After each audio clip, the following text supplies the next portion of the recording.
What's up, you guys? This is future Sarah editing my video, doing a quick intro because in this video you're going to learn about all things protein and why I like to eat a lot of protein and how I get enough protein in a day as a registered dietitian. Good morning. I have been up since 3 a.m. because my cortisol is just through the roof. I'm gonna make another video about that and be regulating my cortisol, but I'm getting up because why not, to start my day, and I'm gonna go through an entire day of getting enough protein. And the first thing I'm starting out with is a Builder's protein bar. Now, the reason for this is because I'm going to work out, and it's really not good for your cortisol levels, ironically, to work out on an empty stomach, especially if you do weight training. If you do weight training or even like really intense cardio, you are tapping into your muscle stores when you work out fasted, and that's going to cause you to break down muscle and end up gaining fat instead of leaning out and getting as snatched as you want to be. So I have a Builder's protein bar, and I also have an Aloha bar. The Aloha bars are actually for me because I like clean ingredients. But you could do something like the Builder's protein bar. I might actually do this. I got these for my husband, but he's not going to eat them. And so I'm going to have these. Might have a little bit of orange juice just because orange juice and citrus, or honestly any sort of fruit, the fructose in fruit actually helps with regulating cortisol, and also will give me a little bit of boost of energy in the morning so that I can do my workout. And yeah, so I'm going to take you through a regular day, but I'm also going to talk about how protein works to regulate your metabolism as well.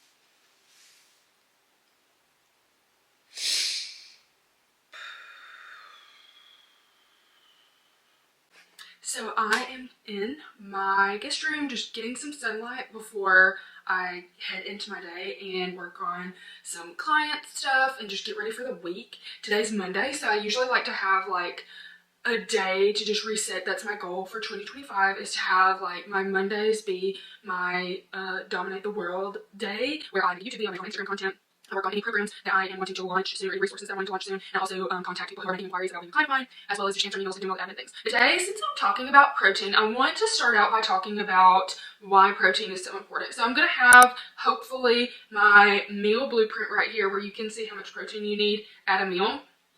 I'm also going to go through how to calculate your protein needs. So, to calculate your protein needs, I personally like to take your ideal body weight and eat your body weight in protein each day, if not just a little bit less. So I'm 5'9" or 5'10", and my ideal body weight is 145 to 150. Am I 145 to 150? No.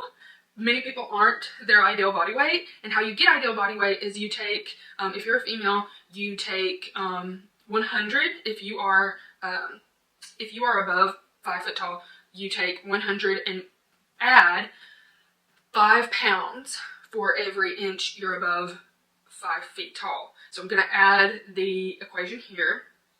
That's how you find out ideal body weight, and that's how much protein that you should be eating in a day if you're wanting to build muscle and lean out and lose weight. So when it comes to adding in protein, a lot of people, most clients that I get, are eating around 50 to 60 grams of protein a day. They're not eating enough protein at all, and the first thing we do is kind of start from 100 and then work our way up. That's why you see every person on Instagram talking about getting 30 grams of protein at breakfast.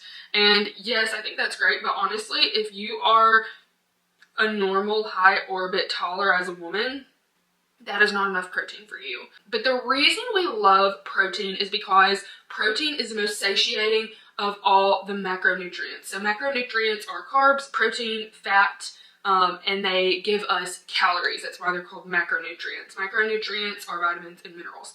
So when it comes to protein, protein keeps us satiated. It's actually not meant to be used as fuel. It's actually meant to just build tissue, help with cellular growth, and also build muscle so that we can have muscle tone and regulate our blood sugar better.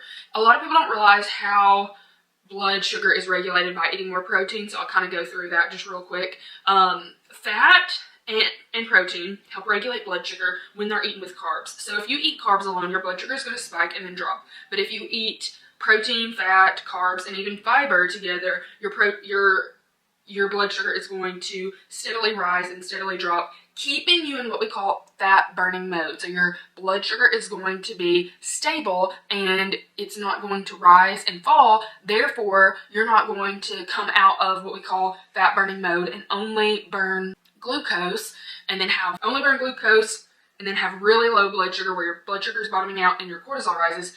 That's avoided when you eat more protein. And when you're eating more protein, you build muscle, and muscle burns calories at rest, boosting your metabolism. And when you build muscle, you also end up having better blood sugar, because when you eat something with carbs and blood is in the bloodstream, there's a few places where that blood sugar can be stored, either in the cells to be used by the body, in fat cells to grow fat cells, in the muscle to be used to maintain muscle tone and give you energy, or it can be stored in the liver, and that's where a lot of people have non-alcoholic fatty liver, hormone issues from blood sugar issues, and their liver gets overburdened. Now, when it comes to what kind of protein is best, I like animal protein better because plant protein has phytates and oxalates in it that keep you from absorbing all the protein that's in that plant. And protein is already kind of hard to find. Like if you go into the grocery store, 80% of the grocery store is going to be carbs, and just a small amount of the grocery store is going to be protein and produce and the things that actually are good for you. And when it comes to the types of proteins that are best to have in a meal, I love regular meats, eggs. I do get some protein from like protein shakes and stuff like that, just because I have a large amount of protein that I need to get in a day. But some ways I like to break it down as far as how much protein I need in a day is take it meal by meal and snack by snack. So I usually like to have 3 meals a day and 1 snack. Sometimes I am only able to get in 3 meals a day, but I like to get at least 40 to 45, if not 50 grams of protein at each meal. So I end up with 120 to 150 just as far as meals go, and then I'll have like a 10 to 20 gram protein snack. Now, if you're shorter than me and you only have to have like 120 grams of protein in all in a day, you could get away with breaking it down and just having 30 to 40 grams of protein at a meal, and then having like a snack that's 10 to 20 grams of protein. The reason we like to pair protein with everything, all snacks and meals, is because it does keep your blood sugar so stable. So if you're somebody who's eating really high protein meals, but you're snacking throughout the day on chips or on crackers or even on fruit, and you can't get rid of the cravings you have, it's because those snacks don't have protein or fat with them, and they're constantly spiking your blood sugar and making things abnormal. I think that sometimes if somebody's in a state of stress, they can get a little carried away with the protein. I think it's important to also have fats in your diet. So fats actually help digest and break down proteins, because fat is so fatty, it helps to make the transition down the digestive tract easier for protein. Protein is also one of the hardest things to break down as far as digestion goes. So when it comes to carbs and fat, I find that those are pretty easily digested, but we can't digest fiber at all as humans. And it's very hard sometimes to digest protein unless you're chewing it to an applesauce consistency and in what I like to call a state of receiving when you're eating your meal. So when it comes to being in a state of receiving, I really just mean eating without distractions and not being stressed at a meal. Oftentimes, stress can be one of the reasons that we're not chewing our food completely and not also breaking down protein once it's in our stomach, because when we're stressed, our liver, gallbladder, and pancreas do not make the digestive juices, the digestive enzymes or bile that it should to break down protein and fat and help with absorption. Over the past year, I started my business, which has been amazing, but very stressful. And one of the reasons that I feel as though I lost a lot of my muscle tone and my digestion has not been great is because of stress. And when it comes to digesting my protein and just my foods in general, I have just not been doing that because I'm very stressed all the time and I'm in a state of what we call adrenal fatigue or fight or flight. And this could be hallmarked by a few things. These are things that I experienced when I went through extreme stress and adrenal fatigue, but hair loss, weight gain, because my muscles were not coming in because I wasn't absorbing the protein that I was eating. And then I had a lot of bloating. Like I could eat like a crumb and I would be super bloated after a meal. And then I had no sleep, wake up at 3 a.m. and I'm still kind of doing that. I'm working on sleep now. I've gotten my hair to stop falling out and I have gotten on a digestive enzyme to help with my bloating, but my circadian rhythms are still just not where they need to be. And I had poor skin. Like my skin was just porous and looking just dull and not great. My lips were looking thinner. I had less energy. Just kind of moody sometimes.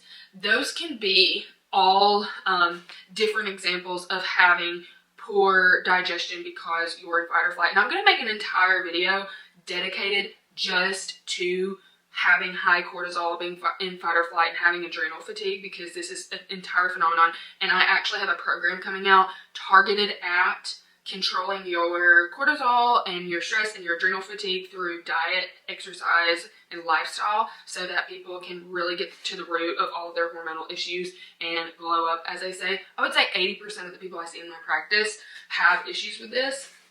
And one of the reasons I found out what this was is because through my practice, I offer hair tissue mineral analysis testing, so HTMA testing, and then GI map testing, which is a gut health test. I did both of those tests. I saw that my probiotics and everything were perfect, but the only thing was that I had a lot of short chain fatty acids in my stomach or in my GI tract, and it really indicated that I was not breaking down protein almost at all. And I wasn't digesting the food that I was eating. And then also on my hair tissue mineral analysis, it showed that I was in an extreme state of stress, trending towards burnout, and I had overworked adrenals, and I was trending towards decreased adrenal and thyroid activity.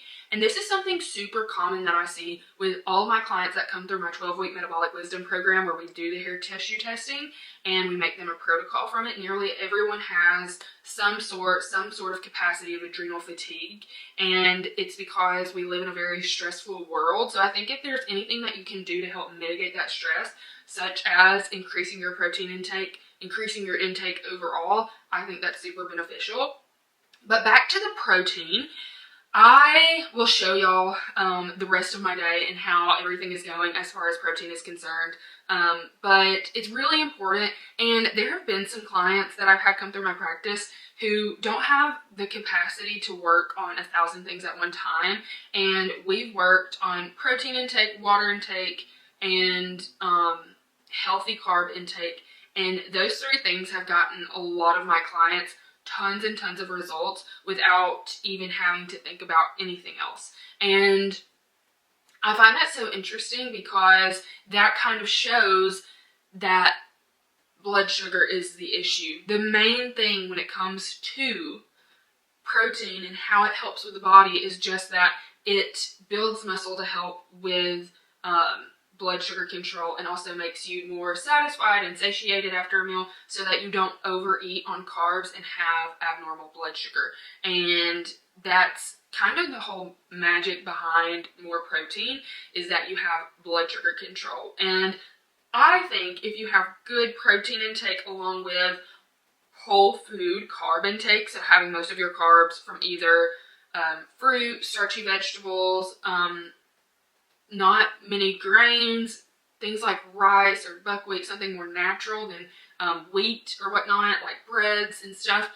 I think that you can transform your metabolism just by doing that.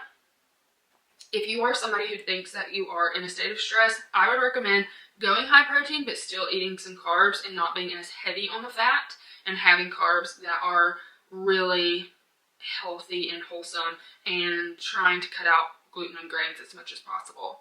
That's what I like to do, and I've seen a huge difference in myself with that. So today, as far as protein is concerned, so far I have had a Builder's protein bar, which was 20 grams of protein. I actually had 1.5 of those, so actually 30 grams of protein before I worked out.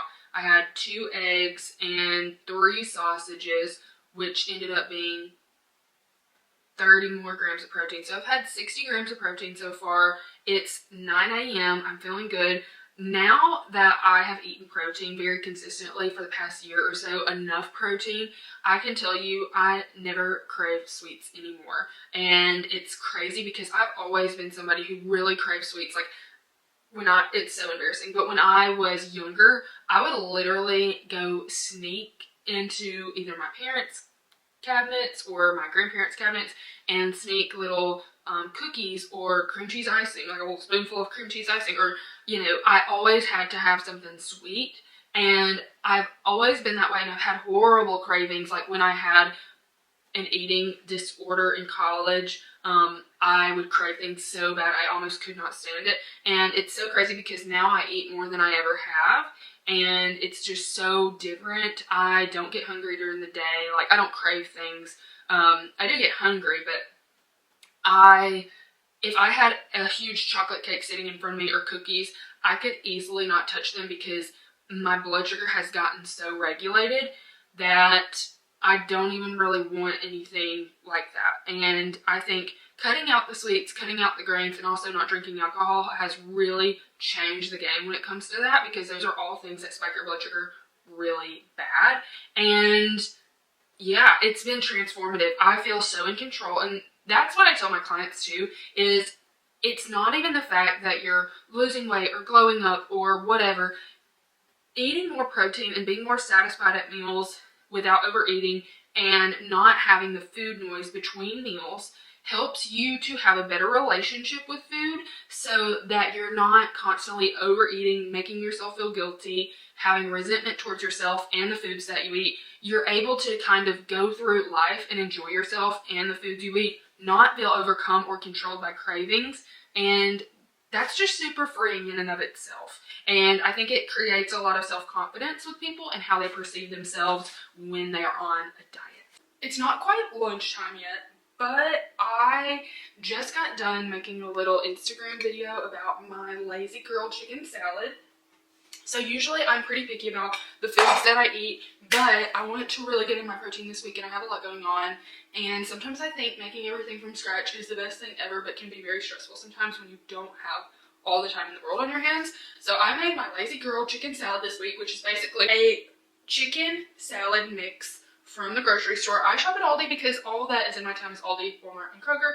And then I add 2 cans of canned chicken to this, a little bit of extra mayo or Greek yogurt, plain Greek yogurt, some Dijon mustard, and then 2 chopped up apples, Honeycrisp, but whatever you like works. And I made this chicken salad so that I could have this as my protein at lunch. And I'm going to have about half a cup, if not a little bit more, in order to get all the protein in that I need. A lot of people do not realize what ounces are or what they look like as far as protein is concerned. But 6 to 8 ounces is about half a cup of protein, I'm pretty sure. So that's how much we're going to get at lunch. And then I also want to show you my snacks. So this is the perfect lazy girl snack spread for the week. I did not have a lot of time to prep this week, so I ordered a lot of my snacks from Thrive Market, and I love Thrive Market. So I'm just going to give you all some examples of what I'm going to have as a snack this week. So first things first, I have my Aloha bars. I like these pretty well. I like all the flavors. This is a variety pack, and then I like sardines, and I thought the packaging for this was like literally the cutest thing ever. Is it not? Like, I feel like this should be on a t-shirt.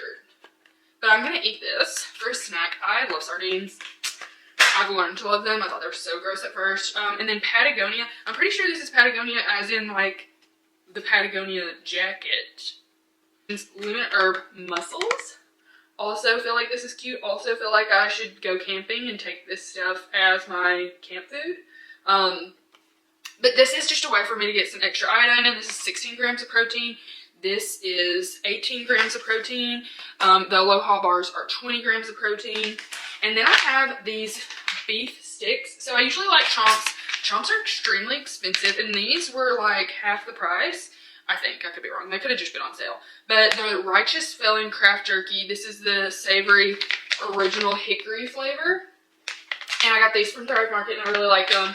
I haven't opened these yet, but they look really good. They are a street taco flavor, and I just feel like that's really fun. And I love anything taco, street taco style. But these are both 8 and 9 grams of protein. And then I have my Lazy Girl chicken salad. Those are my spreads for this week. Usually I'll do something like a, last week I did a protein powder, chia seed, pudding type thing, concoction. I meal prep those, and then I've had just a spread of like cheese and meat for a high protein meal. If you join my membership, I actually have a membership where I do high protein, metabolically supportive meal plans, and if you join the membership, you get a monthly meal plan sent to you, which has different snack options each week on there that are 10 to 20 grams of protein. You'll also get meals that are at least 30 grams of protein per serving, breakfast, lunch, dinner, and you'll have all the recipes that you need, and all you have to do is follow the meal plan. It even comes with shopping lists. So if you're interested, go to my website, and there will be on the home page a place where you can sign up to join my meal plan membership. It's called the Metabolic Meal Plan Membership. I'm going to try to tag it below, or put the link below at least. And yeah, sign up, because I also do some really cool challenges in there, and I plan on doing some really good informative webinars included monthly into that program. And if you join my Metabolic Wisdom program, which is my 12-week metabolic healing program where we go through HTMA testing, and you can even get a higher tier version of that program where you get gut health testing, hair testing, and then 12 weeks one-on-one with me, as well as all of the informational modules that I have, as well as access to the meal plan membership while you're in the program for those 3 months. That comes with the standard membership and also the intensive membership or program of the 12-week Metabolic Wisdom program. Anyways, I'll put it all down below in the description of this video so that you can see it. I'm back.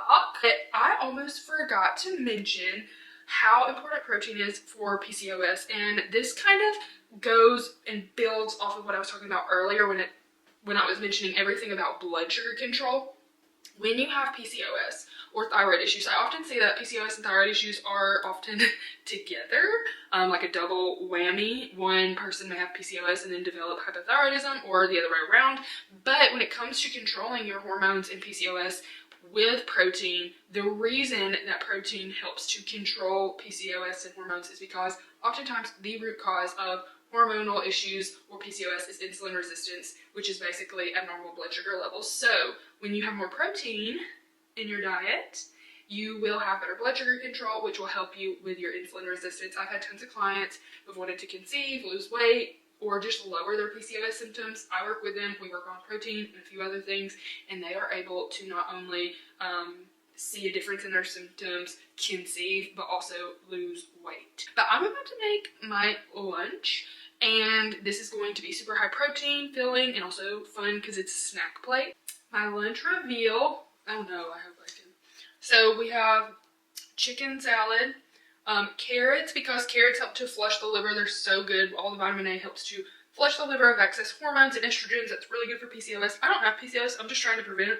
But then I have my carbs, which are sweet potato chips and some almond flour chips. And then I have yogurt-based spinach and artichoke dip, just because it's freaking amazing.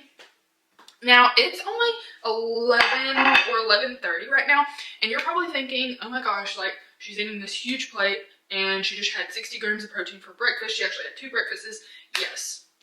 Yes. I'm probably at 100 grams of protein right now.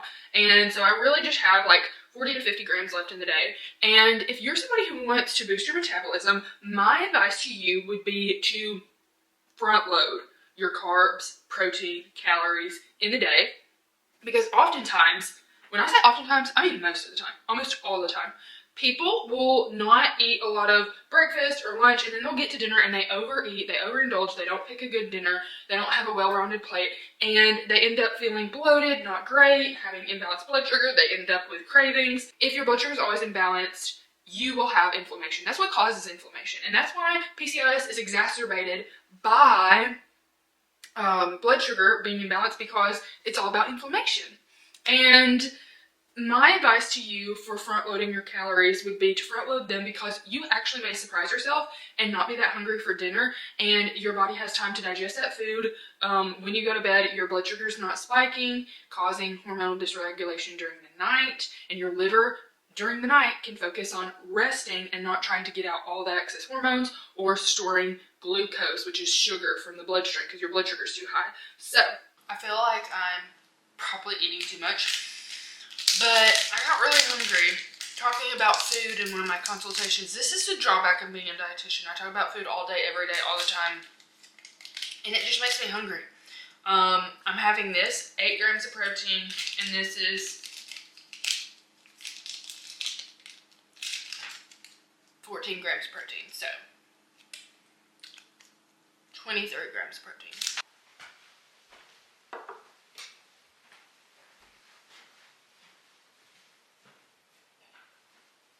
So that is the end of my high protein day. If you have any questions, drop them below. If you have any requests for any videos you would like to see, drop them below. You can also find my 12-week program, my meal plan membership, my full scripts store, and my website linked down below as well. Have a great one.